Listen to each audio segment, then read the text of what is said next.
Shalom bien-aimés frères et sœurs, habitants de Kinshasa et de la périphérique. Nous bénissons le Seigneur pour vous ce soir. C'est un grand honneur pour vous de nous tenir encore devant vous ce soir, de pénétrer encore dans vos maisons sans avoir demandé l'autorisation. Je suis le bien-aimé Gaston Woto, l'ange terrestre. Je suis là pour la situation où nous avons commencé avec vous, ou la grande édition de la lumière du soir. Frères et sœurs, la semaine passée, nous avons présenté un très bon enseignement pour vous, vu que nous avons eu une petite panne technique dans notre studio. C'est ainsi aujourd'hui, vous voyez, nous tournons l'émission dans notre maison.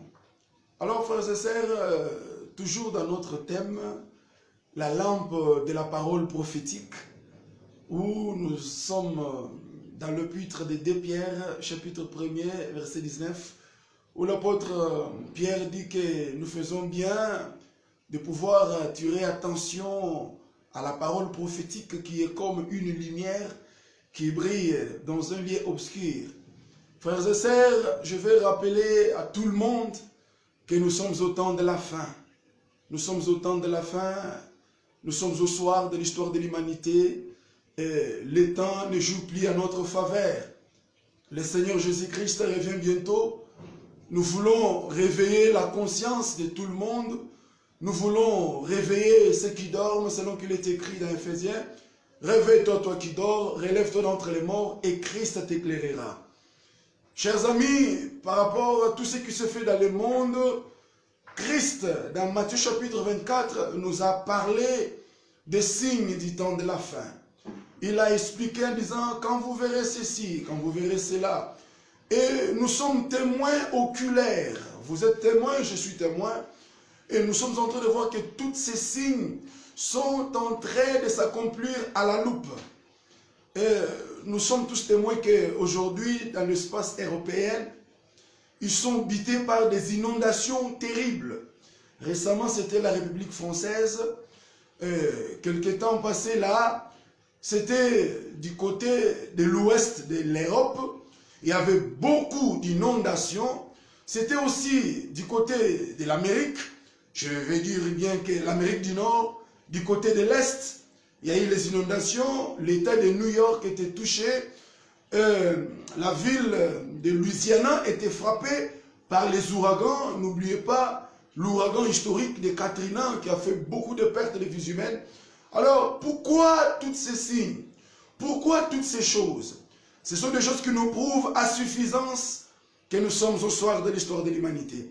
Alors, en étant étudiant de l'université céleste et de la faculté de la révélation et au département prophétique, je ne peux pas fermer les yeux. C'est pour cela que je suis venu partager avec vous.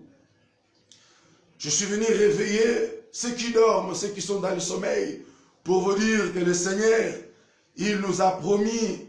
Dans la Bible, il a dit, il y a eu tant de prophéties qui ont eu leur accomplissement. Mais aujourd'hui, frères et sœurs, cette promesse, comme la Bible dit que non, le salut est plus proche de nous. Quand nous avions crié, quand nos pères, du temps ancien, lors de l'église primitive, et à ce temps de cette 3e millénaire, à ce 21e siècle, le salut est en train de se rapprocher plus près de nous. Alors, toi qui es en train de me suivre, nous sommes tous appelés à nous préparer. Celui qui a promis que je reviendrai, il est en train de venir. La Bible dit ceci, frères et sœurs, habitants de Jérusalem, pourquoi regardez-vous Jésus-Christ? De même que vous le voyez monter, de même qu'il descendra. Et alors, j'aimerais que nous puissions d'abord comprendre ces concepts. Il y a une grande confusion qui est en train de battre son plein actuellement. Les gens confondent l'enlèvement de l'Église et le retour de Christ. Numéro 1, nous avons l'enlèvement de l'Église et aussi le retour de Christ.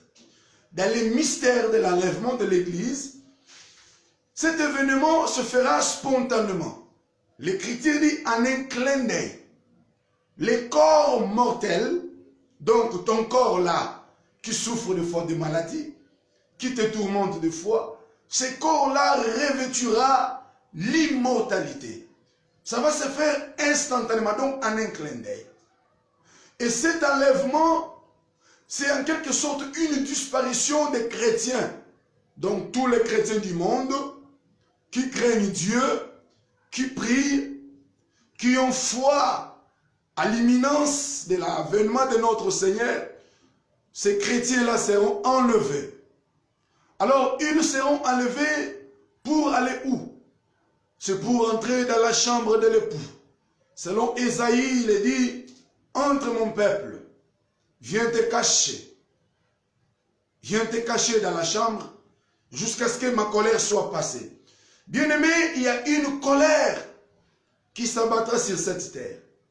Et pour que cette colère-là arrive, il faudrait d'abord que Dieu prenne ses siens, ceux qui lui appartiennent, ceux qui ont sa sémence. Alléluia. Il doit d'abord prendre son peuple. Et quand son peuple sera pris, alors il va exercer sa colère. C'est pour cela l'enlèvement, nous disons, concerne l'Église. Ça s'appelle bel et bien l'enlèvement de l'Église. Amen, amen. L'enlèvement ne concerne pas tout le monde. L'enlèvement concerne ceux qui ont gardé leurs robes blanches et qui ont l'huile sur leur tête. Selon Ecclésiaste, chapitre 9, verset 8. La Bible dit, qu'en tout temps, tes vêtements soient blancs et que l'huile ne manque pas sur ta tête. Pourquoi il est dit en tout temps que tes vêtements soient blancs? Parce que le Seigneur reviendra. Il viendra nous prendre où l'enlèvement va se faire comme le voleur. Quand le voleur vient voler, il n'annonce pas. Alors quand le Seigneur viendra nous prendre, il ne va pas annoncer. C'est ainsi, en mesure de prudence, le prophète nous dit dans Ecclésiaste qu'en tout temps, nos vêtements soient blancs et que l'huile ne manque pas sur notre tête. Mais c'est quoi le vêtement qui doit être blanchi? Et le vêtement doit être blanchi en quoi et où? Oui, le vêtement doit être blanchi dans le sang de l'agneau. Dans le sang de Christ. Selon qu'il est écrit, errez ceux qui lavent leurs robes dans le sang de l'agneau. Je suis en train de nous informer, chers amis téléspectateurs, le sang de l'agneau est plus puissant que tous les détergents liquides. Le sang de Christ nous purifie de tout péché. Je m'adresse à celui qui avait péché hier. Je ne suis pas là pour te condamner, mais je t'enseigne la grâce. Je suis dispensateur de mystère de la grâce. Tu as péché hier, tu as volé, tu as escroqué, et je ne suis pas là pour te condamner. Mais je suis venu t'annoncer le mystère de la grâce. Cette parenthèse de la grâce qui a été ouverte pour nous sauver. Mais attention, la parenthèse de la grâce, un jour, elle sera fermée. Alors, pendant les temps de la grâce, le sang de Christ nous purifie de tout péché. Le sang de Christ nous sanctifie. Le sang de Christ nous lave. Celui qui avait avorté hier, laisse que le sang de Christ te purifie. Toi qui avais empoisonné hier, laisse que le sang de Christ te purifie. Christ est mort pour le pécheur. Parce que si le péché n'intervient pas en premier lieu, la salut n'aura pas d'importance. C'est pourquoi il a fallu d'abord que le péché ait lieu. Donc toi qui avais péché, tu donnes l'importance au sang de Christ. Laisse que le sang de Christ te sanctifie. Que le sang de Jésus te purifie. Nous sommes au temps de la fin.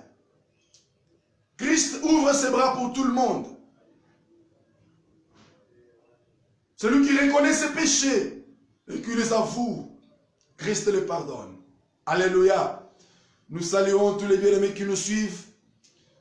Je ne peux pas manquer à saluer mon géniteur spirituel, le prophète Gédéon Kalambayi Mwanda, le père de Orion, le petit Orion fête son anniversaire. Je vous salue là où vous êtes, nous sommes trop pris dans l'œuvre du Seigneur.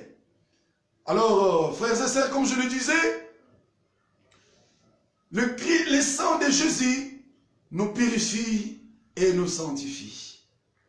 Ce sang nous lave Alors, nous devons blanchir nos vêtements. Mais c'est quoi le vêtement? Les vêtements sont les bonnes œuvres. Nous sommes appelés à avoir les bonnes œuvres, bien-aimés frères et sœurs. Tout ce que nous faisons sur cette terre est inscrit dans le livre de souvenirs. Oh, alléluia! Car le livre de souvenirs sera aussi ouvert un jour. La Bible dit, il prit un autre livre, et cela était le livre de souvenirs. Là, je suis dans Apocalypse.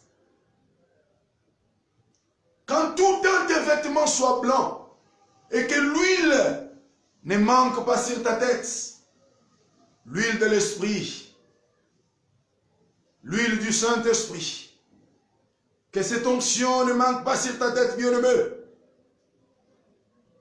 Tu peux tout manquer, mais ne manque jamais l'huile sur toi. Celui qui n'a pas l'huile sur lui, il ne verra pas Dieu. Il ne sera pas enlevé.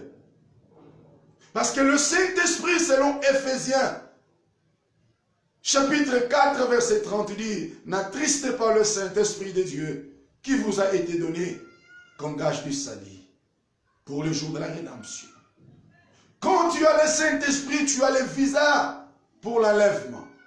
Donc, que tes vêtements soient blancs. Que l'huile ne manque pas sur toi. Que tes vêtements soient blancs, frères et sœurs. Nous sommes au temps de la fin.